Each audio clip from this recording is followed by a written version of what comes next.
আসসালামু আলাইকুম everyone, welcome back to my channel. প্রচণ্ড গরম পড়েছে, সেই সাথে রমজান। আজ আমি 3টি কুলার বানিয়ে আপনাদের সাথে শেয়ার করব। আমরা ইফতারিতে এই কুলারগুলো রাখতে পারি। এই কুলারগুলো খেতে অসম্ভব মজার, সেই সাথে অনেক হেলদি এবং নিমিষেই রিফ্রেশ মাইন্ড চলে আসে। সবচেয়ে সহজ উপায়ে আমি আজকের কুলার রেসিপি আপনাদের সাথে শেয়ার করব। আশা করি আপনাদের অনেক ভালো লাগবে। আমি এখানে 3টা কুলার বানাবো।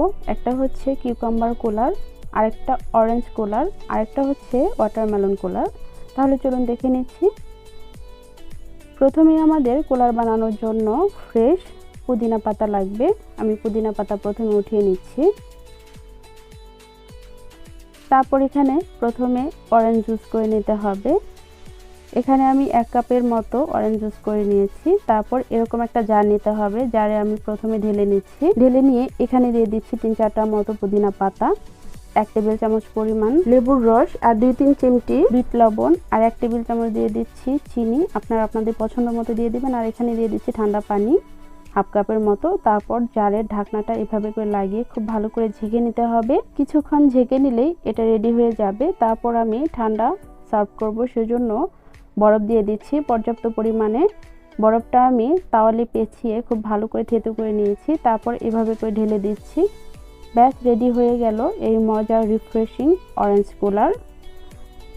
এরপর ওয়াটারমেলন কুলার বানানোর জন্য এখানে 2 কাপ পরিমাণ দিয়ে দিচ্ছি তরমুজ, আর 2-3টা দিয়ে দিলাম পুদিনা পাতা, 1 টেবিল চামচ দিয়ে দিলাম চিনি, 1 টেবিল চামচ লেবুর রস, 2-3 চিমটি দিয়ে দিচ্ছি ব্ল্যাক সল্ট বা বিট লবণ।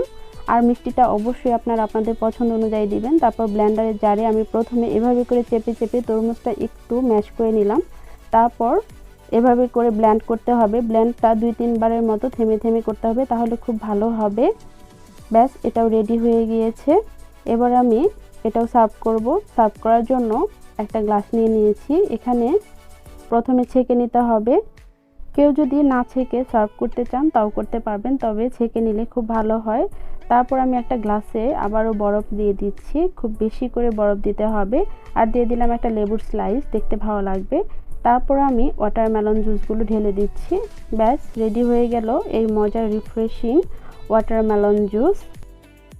এরপর একটা শসা নিয়ে নিয়েছি, কারণ আমি এবার কিউকাম্বার কুলার বানাবো, সেই জন্য এভাবে করে কষটা ছাড়িয়ে নিচ্ছি, কারণ শসাতে এমনটা না করলে তিতা লাগতে পারে। তারপর এভাবে করে খুব ভালো করে কুচি কুচি করে কেটে নিলাম। কেটে নেওয়া হয়ে গেলে ব্লেন্ডারে জারে ঢেলে দিচ্ছি। এখানে আমি 1 কাপ পরিমাণ দিয়ে দিচ্ছি, আর 2 কাপ দিয়ে দিব পানি। আপনারা আপনাদের পছন্দ অনুযায়ী দিবেন। তারপর 2-3 চিমটি দিয়ে দিলাম ব্ল্যাক সল্ট, 3-4টার মতো পুদিনা পাতা, 1 টেবিল চামচ লেবুর রস, 1 টেবিল চামচ দিয়ে দিলাম চিনি। এবার এটাকে খুব ভালো করে ব্লেন্ড করে নিতে হবে। চিনিটা আপনারা আপনাদের পছন্দ অনুযায়ী বাড়িয়ে বা কমিয়ে দিতে পারেন। তারপর এটা হয়ে গিয়েছে, এটাকেও খুব ভালো করে ছেঁকে নিতে হবে। আমি ছেঁকে দিচ্ছি। ছেঁকে নেওয়া হয়ে গেলে এটাকেও সার্ভ করতে হবে। সার্ভ করার জন্য আমি আবার একটা গ্লাস নিয়ে নিয়েছি, আর এখানে পর্যাপ্ত পরিমাণে দিয়ে দিলাম বরফ টুকরা। তারপর একটা লেবু স্লাইস দিয়ে দিচ্ছি।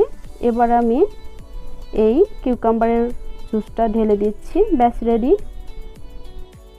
রেডি হয়ে গেল এই মজার 3টি রিফ্রেশিং কুলার। প্রচণ্ড এই গরমে যখন তখন খুব সহজেই এই কুলারগুলো বানিয়ে নেওয়া যেতে পারে। খেতে অসম্ভব মজা। আশা করি আমার আজকের রেসিপি ভালো লেগেছে। আপনাদের সবাইকে অনেক ধন্যবাদ জানিয়ে আজকের মতো বিদায় নিচ্ছি। ভালো থাকবেন। আল্লাহ হাফেজ।